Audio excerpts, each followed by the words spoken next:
Yo! What's going on, guys?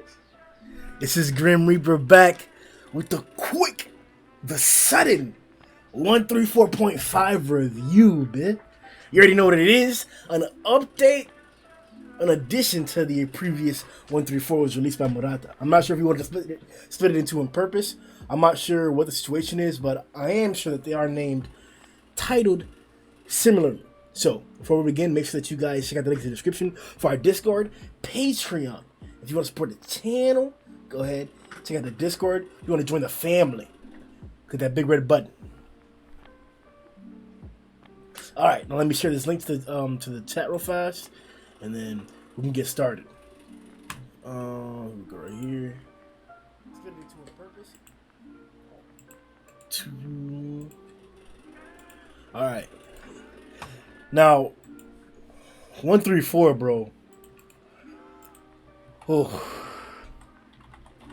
So, there's some people in this chapter that I don't necessarily want to hype up, but I have to.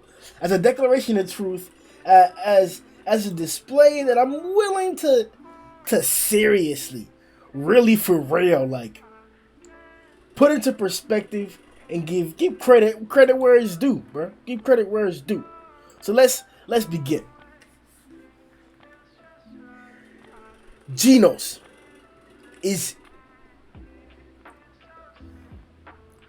I don't know where to put Genos. I don't know, like, 1 second. I think the stream's jamming up. Hold on 1 second.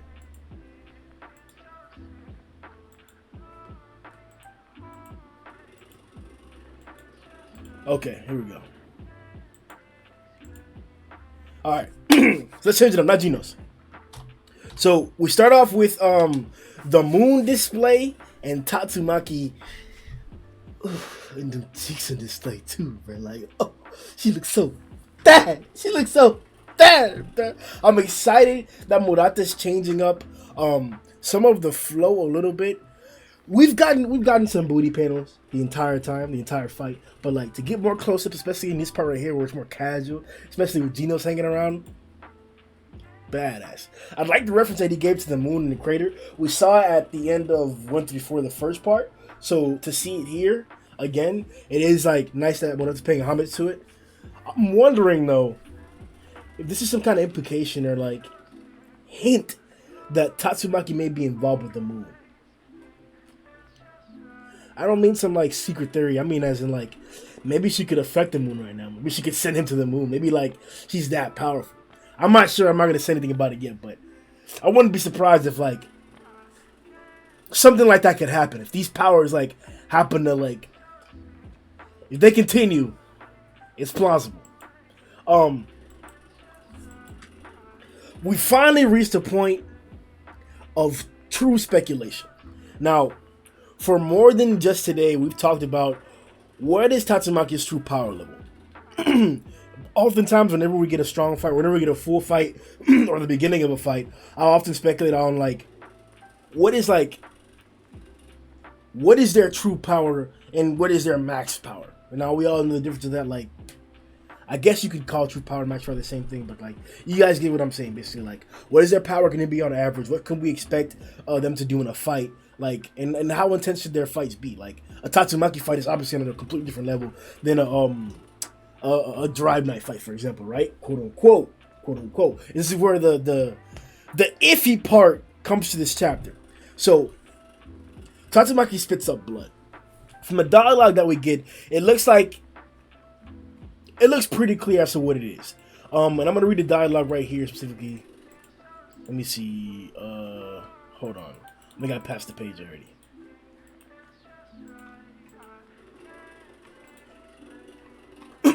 So, Takamaki says, what? At a time like this? This makes me think that it's happened before. That, like,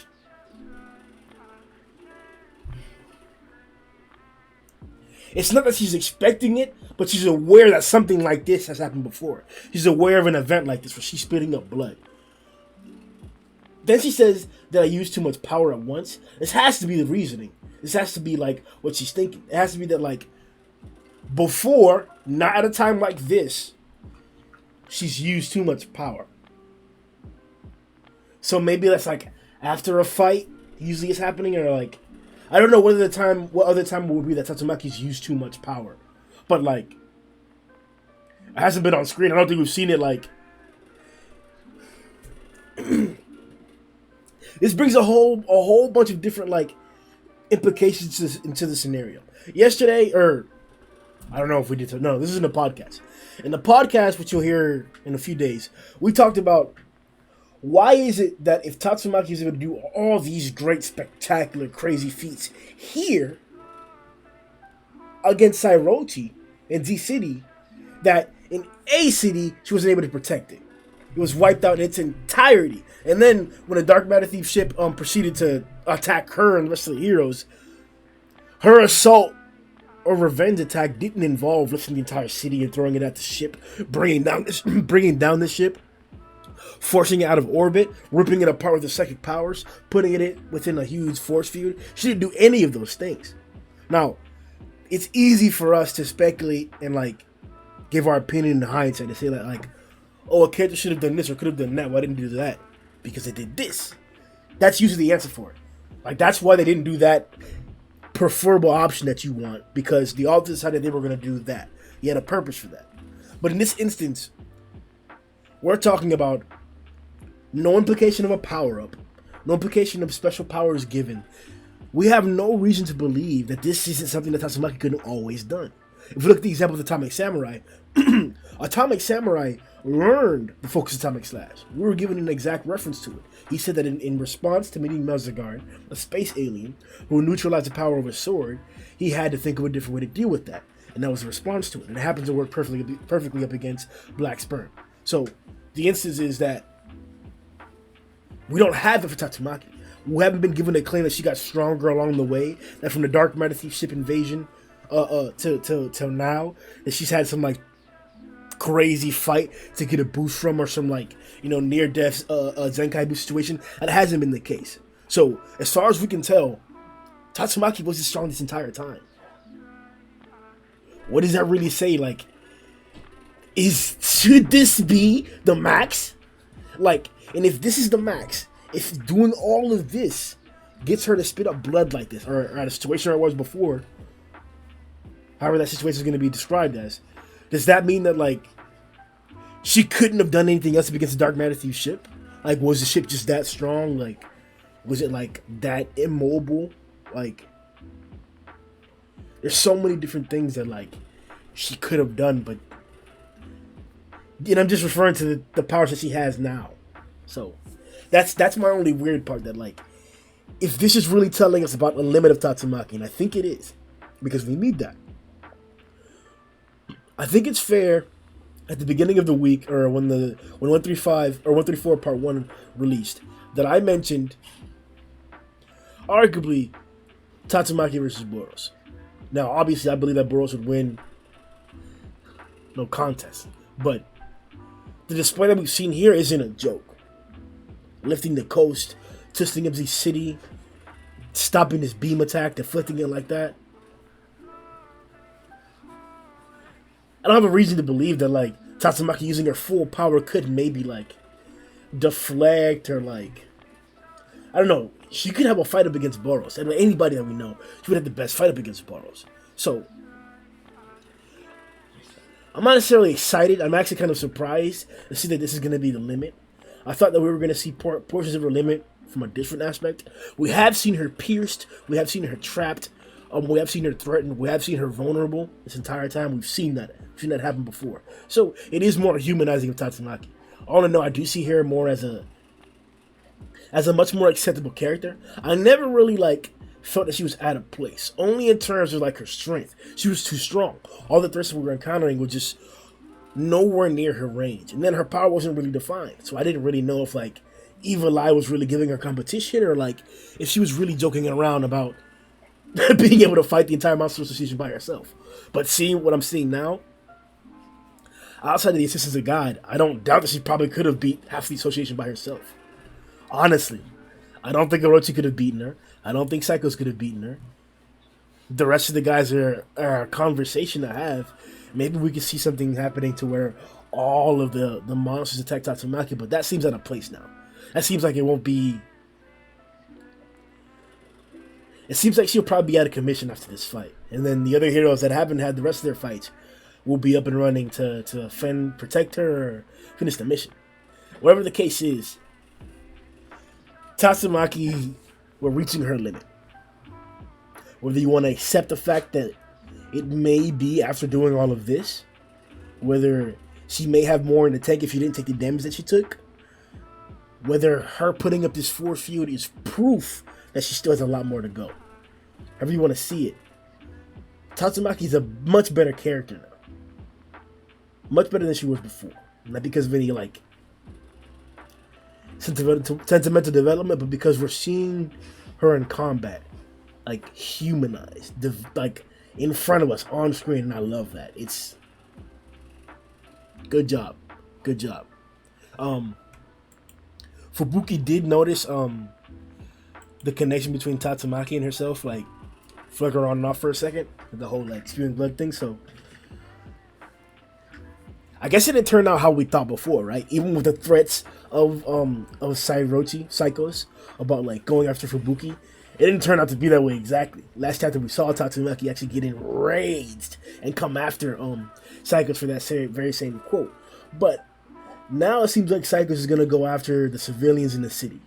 This is going to make it another heinous, like, atrocity act, further than what she's already caused by attacking the cities themselves. Like, I wonder what that's going to bring. She's in a jet now, which is kind of, like, weird, and we already talked about it in the previous review. So it's not like she can't get there or can't get to the city or to where the rest of the people are, or out of the abandoned zone, if we're still even there. I don't know what the abandoned zone is compared to the rest of the city. She can be dangerous, but the force field is up. Hopefully Tatsumaki can keep her contained.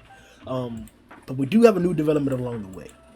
Oh, before we get to that, I do want to give, like, cred to Murata for also developing, like, the versatility of the psychic powers in the series. We've been seeing this, like, substitution sensing type thing that's going on here, where they're coding objects with, like, their psychic powers, and because they're each using, like, some type of, like, psychic sensory system to, like, pinpoint each other, they can trick each other. And it's been to the credit of both Psychos and Tatsumaki using different tactics to, like, work on that.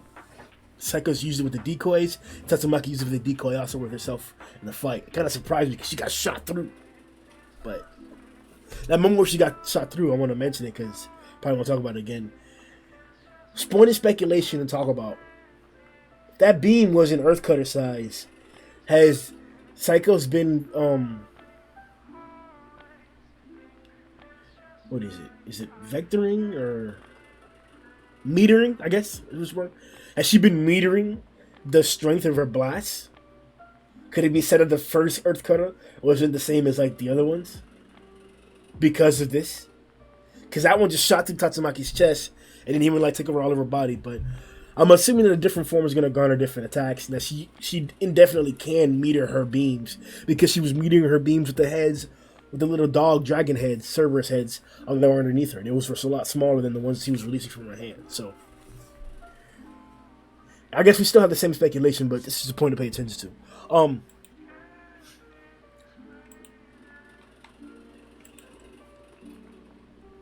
Before we get to the Drive Night part, because I know a lot of you guys are waiting for me to hop on the Drive Night part, I kind of, like, skipped over the Force Field part. This is actually one of the better widespreads we've seen. I spent quite a while just staring at it. Maybe it's the site that they've uploaded to in this occasion that looks nice on my screen, but, like,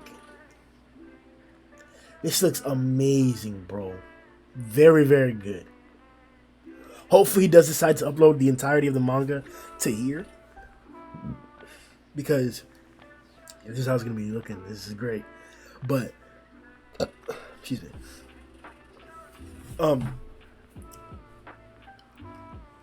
This is just spectacular, bro. I get speechless every time I look at it. Like, I love the art in One Punch Man.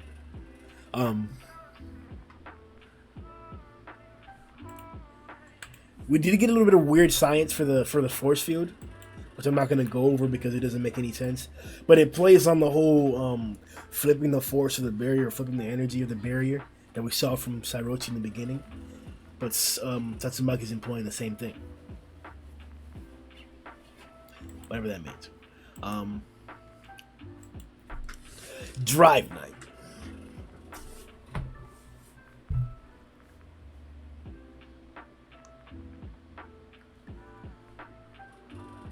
This is gonna be unbiased. Cool ass entrance. Badass entrance. Flying by Tatsumaki like that. Just boom! Blasting that Psychos, bro. Amazing entrance, man. He's in a fighter jet too, bro. Like, amazing entrance like that. It almost makes you think, like, I don't think you saw that transformation before previously. Or else it was like a lot bigger. So I'm not sure if it's the same transformation, but either way, like, this seems out of place. Drive Night shouldn't be capable of dealing with something like Sairochi. But as we speculated in the previous chapter and in the poll questions, which you guys have the opportunity to give your opinions on right now, we haven't done any poll videos yet. We'll be doing that over the time period.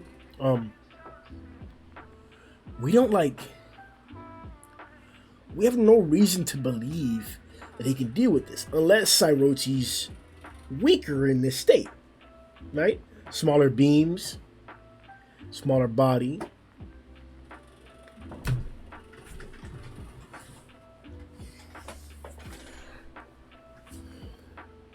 Every single time, bro. That's the... I hate buying pillows, bro. Look, bro. Look, bro. That's a whole pillow, bro. Alright. He shouldn't be able to deal with this. So, let's assume that Sairochi's at a lower level. So, still able to compete with Tatsumaki. Don't get me wrong. But at a lower level because of this, right?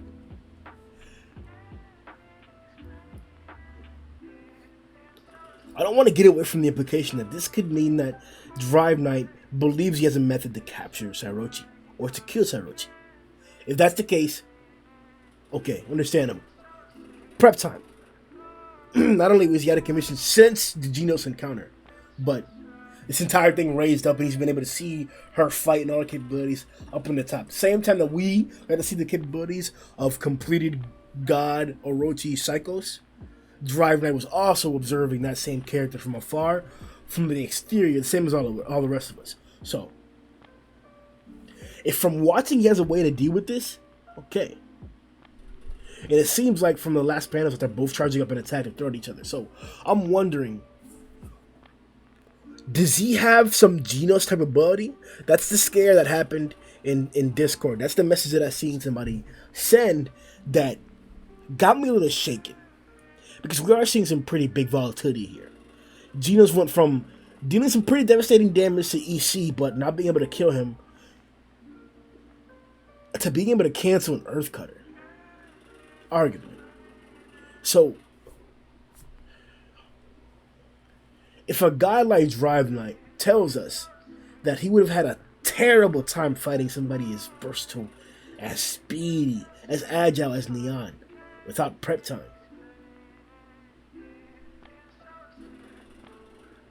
how much stronger does Drive Knight get with prep?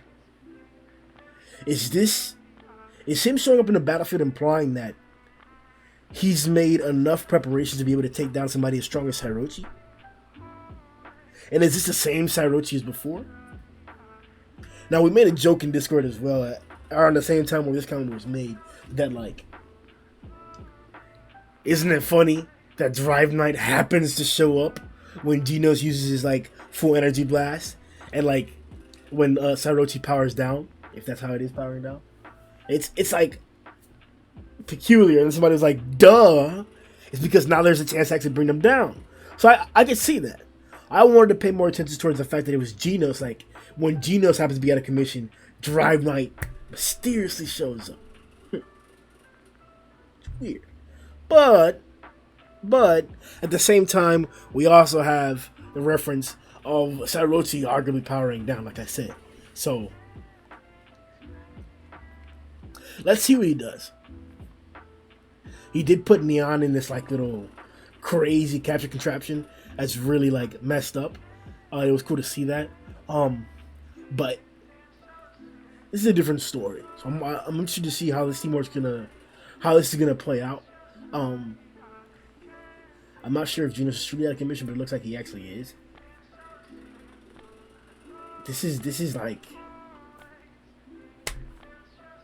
there's nothing I can really say about it, bro. Like, Drive Knight's here. He's threatening Sairochi.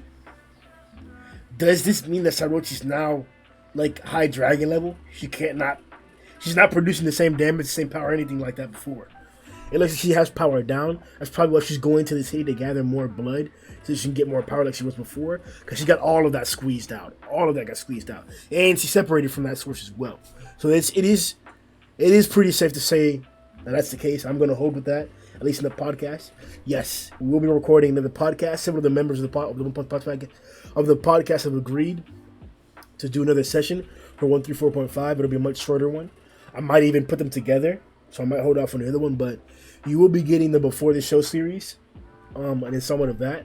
So if you guys want to support the channel, make sure you guys check out our Discord to join the family, so you guys can just talk all the time. Especially subscribe if you're new, and then we'll see y'all boys next time, man. Oh dang, bro, I clicked the wrong. Yo!